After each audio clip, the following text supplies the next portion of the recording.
Welcome back. Time for the Health Corner on the Current. Carolina Schneider is a registered dietitian. She specializes in plant-based nutrition.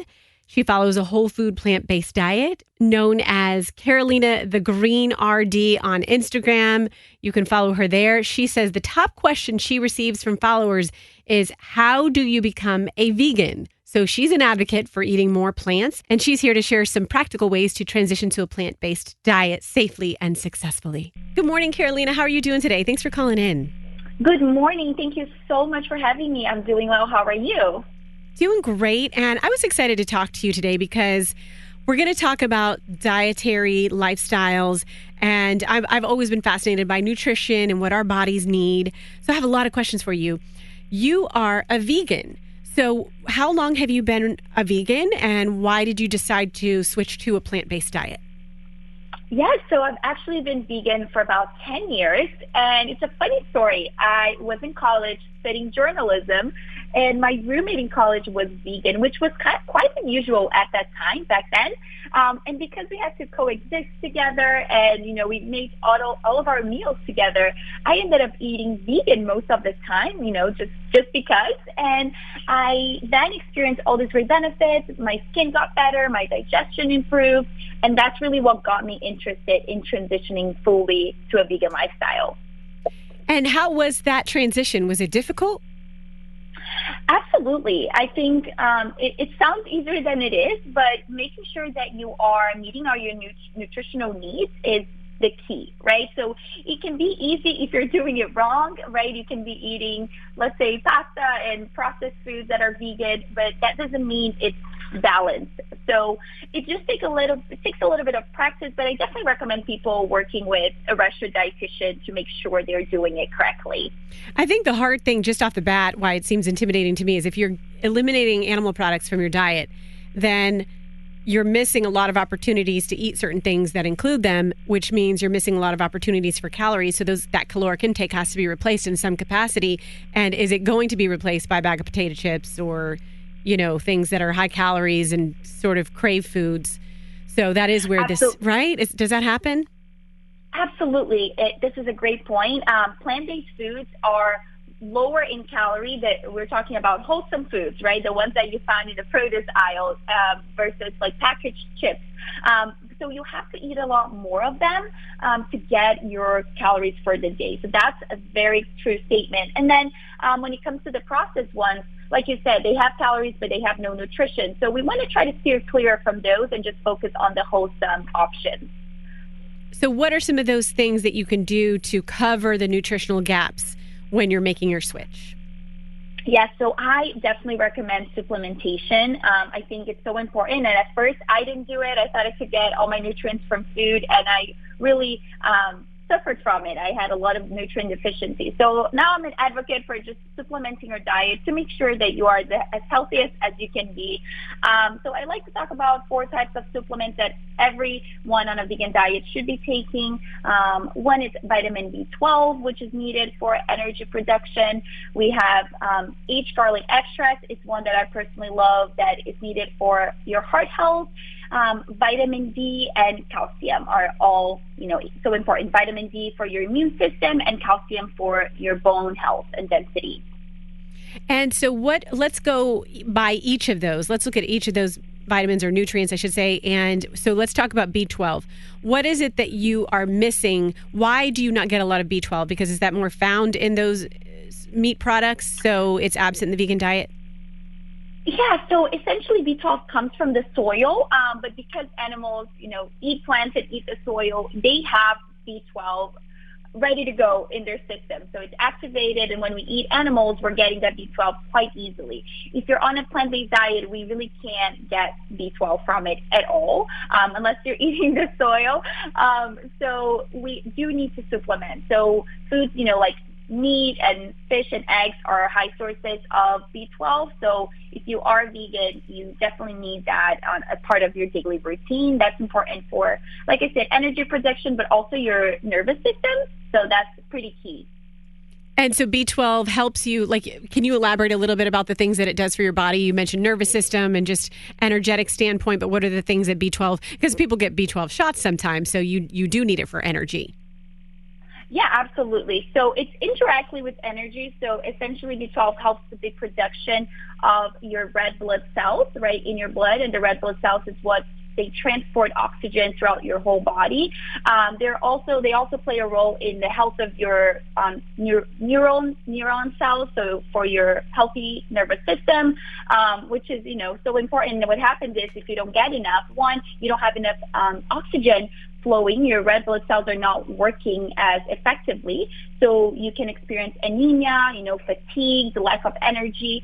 And then more seriously, if you have long-term B12 deficiency, you can experience like numbing of your, extremities, your toes, and your fingers because your nervous system is not responding correctly, which can be pretty serious in the long term. So when you say you want to supplement with B12, how do you know how much? Because I would imagine, well, if you go and you get, let's say, a multivitamin and it has B12 in it, that B12 is probably for someone who has a diet, or they're making the assumption that that person is already getting some through their diet. So do you have to, how do you know how much to up it to? Absolutely. So that I recommend people working with their individual physicians because it can be different for everyone. But for the most part, the supplements you see out there are between 500 and 1,000 micrograms, and we only need 2.4 micrograms per day. So they really are providing much more than what you need because we don't always absorb, depending on the person, we don't absorb it to the fullest. So that's why you always see supplements provide a lot more than what your daily needs are because only a percentage of that is getting absorbed. So really covers your bases. So I take 1,000 micrograms. I take only about 3 to 4 times a week because again, it's sufficient. I see it on my blood work. But again, if people are in doubt, definitely do a blood work. It's so important, every 6 months, make sure your levels are okay. And if they're not, then working with your physician to get the right dosage for you. And so what is the best source of calcium if you're trying to get it from plants? Because that's another one of the nutrients that you named that is absolutely critical. Yeah, absolutely. So calcium is found in many, many plant-based foods, such as leafy greens like kale, collard greens, legumes such as beans, lentils. It's also in almonds and some nuts and seeds. So if you are on a vegan diet, getting a variety of those wholesome foods is important, but also, again, like I said, you would have to really eat a lot of it to meet your needs. So for example, for calcium, you would have to eat about 10 cups of kale to get the minimum daily requirement, which, is not always realistic and feasible. So it's hard to eat that much. So that's where the supplement comes in. It can really help you replenish whatever you are missing. Also, plant milk alternatives that you see in the market, almond milk and cashew milk, most of them are fortified with calcium. So that helps also. When we're talking about protecting your heart, a lot of times they say it's good to eat fish. However, fish is out for vegans. So what can you do? I would imagine that means you can't even have fish oil pills, right? What do you recommend for heart health protection? Yeah, that's correct. So fish oils are kind of out of the question there.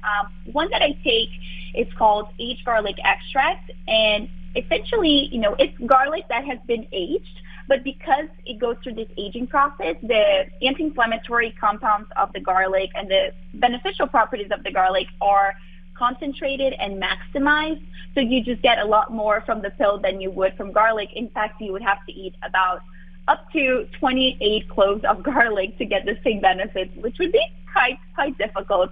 And what this aged garlic extract does is it has been shown in so many studies, hundreds of studies, to improve your health markers when it comes to heart conditions. So blood pressure and cholesterol and clogged arteries are all things that it has been shown to help. And, heart protection is important for all of us, regardless of your diet. Cardiovascular disease is the number one killer in the world. So it really doesn't hurt, especially for vegans to cover their bases, and especially if people are eating a very processed vegan diet, which nowadays is very common. They're not really helping their heart. So I think this is a great supplement. And many of supplements out there, as your audience may know, they are not vegan. They have gelatin, they have beeswax, other animal ingredients.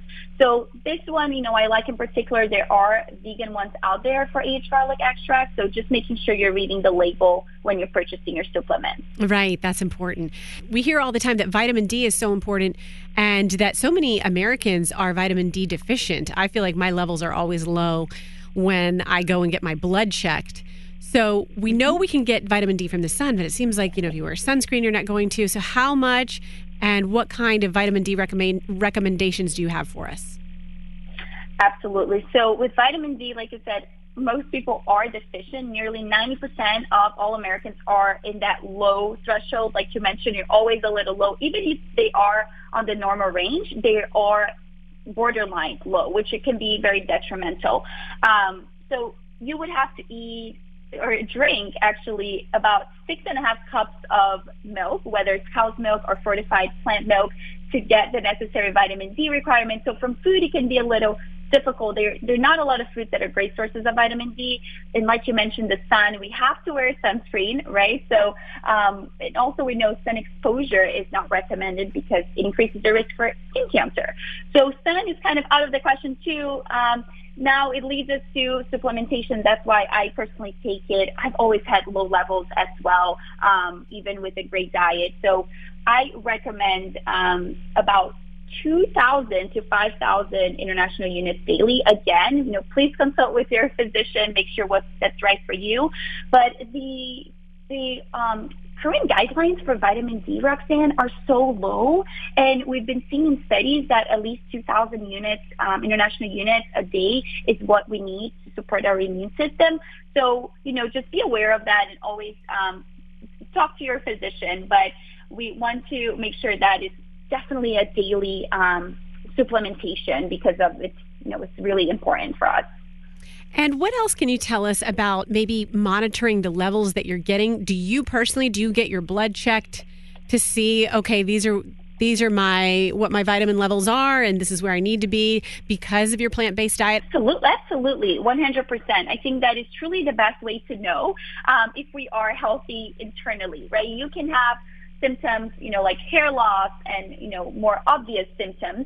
But a lot of times people don't have any symptoms of a nutrient deficiency and they are deficient. And then in the long term, that can cause health complications. So checking your blood work regularly is detrimental. I do it twice a year. And just to make sure my diet is supplementing, with the supplements that I take, making sure I'm getting to the adequate levels. Everyone should do it, Roxanne, regardless of your diet, because even if you're not on a vegan diet, you can be nutrient, the soil is nutrient depleted. So the foods that we're getting from soil or from animals could also be nutrient depleted. So it's very, very important to do that. And what made you decide to choose a plant-based lifestyle? I know you're obviously, as a registered dietitian, you know so much about nutrition and health. Yes. So like I said earlier, I actually started before I was a dietitian, which it's funny. I think the vegan diet got me to go back to school and study nutrition to learn more. But for me, it's kind of on the contrary. I started as a vegan. I experienced benefits. And I was like, well, why do I feel so much better? What is the relationship between food and well-being, right? How can we use food to really thrive health-wise and prevent disease? So that's what got me to go back to school. I was already vegan, but I definitely learned so much in school and everything I was doing wrong. So now, my mission is to help people transition to a plant-based diet in a way that's safe and it meets all of their nutrient needs, which I think is the goal of, eating foods, is to nourish our bodies. Absolutely. Do you feel like some people, their body chemistry is more geared, would benefit more from a plant-based diet, or do you feel across the board that it can help everybody? That's a great question. I believe that, for people it can benefit everybody. Sorry to answer your question first, but some people do need animals. And I've seen that in my practice, and I hate to say it, but it's true. Sometimes people with like extreme anemia or certain conditions that require a higher iron intake, for example, they may need a piece of meat once a week. And I've seen that. Again, they can supplement. But for some people, perhaps a balance of mostly plant-based and some meat could help. For most of the population, I would say a plant-based diet can definitely be beneficial, especially for those with likelihood of, they have family history of conditions such as heart disease and diabetes. If they're higher risk for those conditions, a plant-based diet can definitely help improve those health markers, blood pressure, blood sugar management. I do see it being mostly beneficial for everyone, if not all. I have so much respect for the way that you're presenting this, because I do feel like a lot of times we hear about the plant-based diet and you just say, okay, this is the end-all be-all. But the research that you've done to say, all right, here's where the nutritional gaps are and how you sort of fill those in, it's very compelling. I personally, I love nutrition as well. I don't practice it like you do, or have the extensive education, but I've tried so many different diets, and sometimes I'll go and not eat meat. And my problem is I will start to dream about a piece of fish, or it's the weirdest thing. And then I look at my teeth and I have really naturally sharp, what are they, incisors? And I said, maybe I'm one of those people. I just need a little bit every once in a while. So I appreciate you saying that there are some people that are like, no, I need some. I love the teeth reference. That's so funny. Yes, and I try to be mindful of that. And we're all different, and I think there's not one size fits all, and it's important for all of us health professionals to understand that and work with people where they are, meet them where they are, and make sure that whatever we're recommending is the best for that specific individual, right? So just working that angle. Perfect. Well, it's been so great talking with you. Where can our listeners find out more about you? Yes, it was so lovely. I am on Instagram as Carolina the Green RD. I'm also online. My website is hungryforplants.com, and there I have a blog I just posted about these 4 supplements that I mentioned in this call. So if people want to learn more about what they are and what they do, I have a blog for that. And then finally, I wanted to just touch on, I mentioned aged garlic extract for heart health. So if people want to learn more about that and read some studies about that, their benefits, they can find that at kyolic.com. That's KYOLIC.com. Fantastic. And I'm following you right now on Instagram, on IG, Carolina the Green RD. Fantastic. Yes. Thank you so much for your time today. I appreciate it. Thank you so much for having me. You're listening to a Beasley Media Group station. We'll be back with more on The Current.